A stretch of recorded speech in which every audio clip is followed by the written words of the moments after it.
Bahujan Samaj party व Indian national Lokdal के संयुक्त उम्मीदवार विजय सोमाणी ने रविवार को गांव सहारनवास का दौरा किया, जहां ग्रामीणों ने उनका भव्य स्वागत किया। कार्यक्रम में बहुजन समाज पार्टी की वरिष्ठ नेत्री लक्ष्मीबाई लिसाना सहित गांव के ही कई लोगों ने विचार रखे व इस बार विजय सोमाणी को जिताने की अपील की।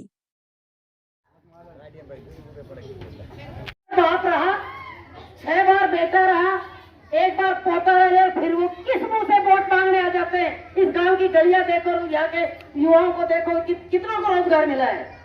आप उनसे सवाल कीजिए और बीजेपी के आते हैं उनसे पूछिए कि आपने इन 10 सालों में कितने स्कूल, कॉलेज और अस्पताल खोले।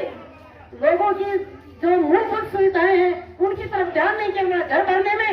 तो सम्मानित साथियों, बहुत सारी ऐसी बातें हैं कि बताने लगे तो, क्योंकि आगे भी जनसभा में जाना है और हमने नेताजी को भी सुनना है, तो शॉर्ट में मैं तो इतना ही कहना चाहूंगी कि सबको देखा बार बार, सोमाणी जी को देख लो। पर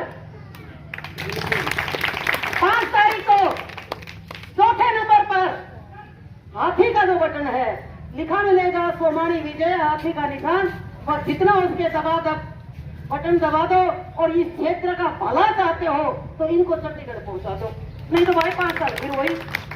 सभी संत गुरु महापुरुषों को नमन करते हुए आज आपके गांव सहारनवास में पहुंचने पर हम सोमाणी जी का धन्यवाद और अभिनंदन स्वागत करते हैं। अब मैं चाहूंगा कि गांव का कोई आदमी आके स्टेज का संचालन करे। गांव का कोई साथी है, वो जमीन हमारी है। किसी किसान की जमीन नहीं खोसी, किसी को परेशान नहीं किया। ये जमीन सरकारी दी, उसी जमीन को 3-3 एकड़ के पट्टे गरीब समाज को दिए गए। पूछो हमारे लोगों। बहुजन समाज पार्टी के उम्मीदवार विजय सोमाणी जी और इनके साथ आए सभी महानुभाव, मेरे गांव के ग्रामीण, आज हमारे मोहल्ले में सोमाणी जी आए हैं। ये हम सबसे परिचित हैं, कोई ये नई बात नहीं है कि आज ही। हाँ जी, सबके परिचित, सबके जानकार हैं और बहुजन समाज पार्टी से पहले भी चुनाव लड़ चुके हैं। अब मैं एक बात कहना चाहता हूं कि ये जो हैं स्वतंत्रता सेनानी परिवार से,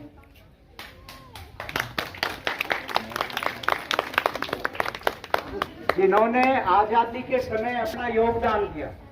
उस वाले टाइम में आप लोगों को महसूस होगा कि आपने एक ऐसे प्रतिनिधि को चुना जो केवल और केवल आपके लिए चिंता करता है।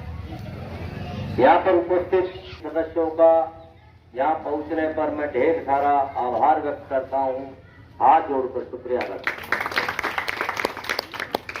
बुजुर्गों, भाइयों, आज से 5 दिन बाद आप लोग अपनी वोट से अपना नया प्रतिनिधि चुनेंगे।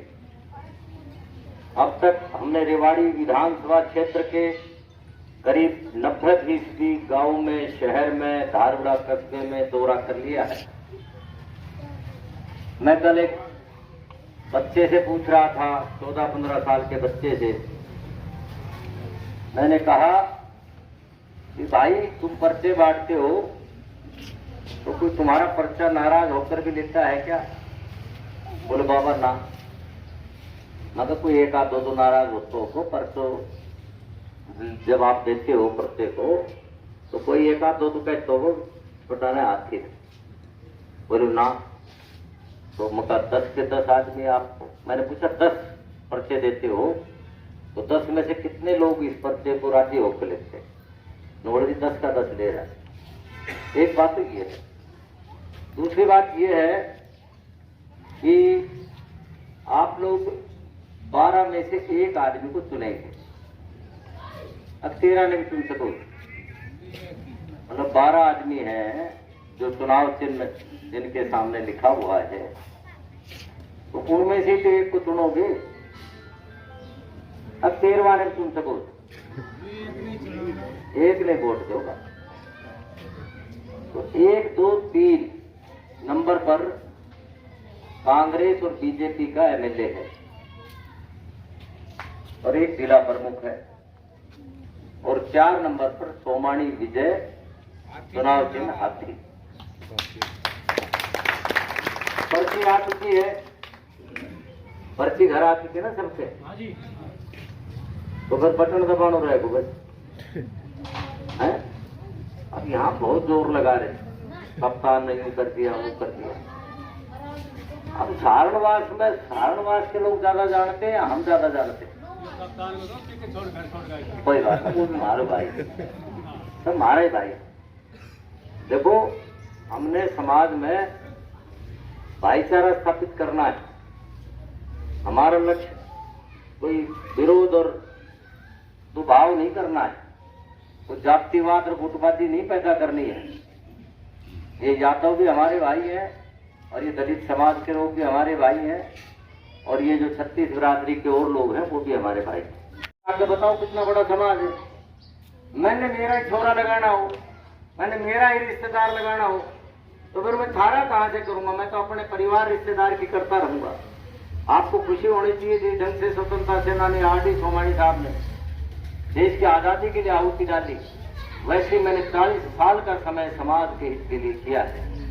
आप लोगों के हाथ में है, आप लोगों की वोट में ताकत है, आप लोग समर्थन करेंगे, ऐसा मैं उम्मीद करता हूं। ऐसा भाव रखता हूं कि यहाँ जो सैकड़ों की तादाद में जो लोग मेरी वाणी को सुन रहे हैं, वो इस बात को समझेंगे कि इलाके को इस दलदल से बाहर निकालना है तो एक ही रास्ता है कि सोमानी विजय हाथी के निशान पर बटन दबाना है।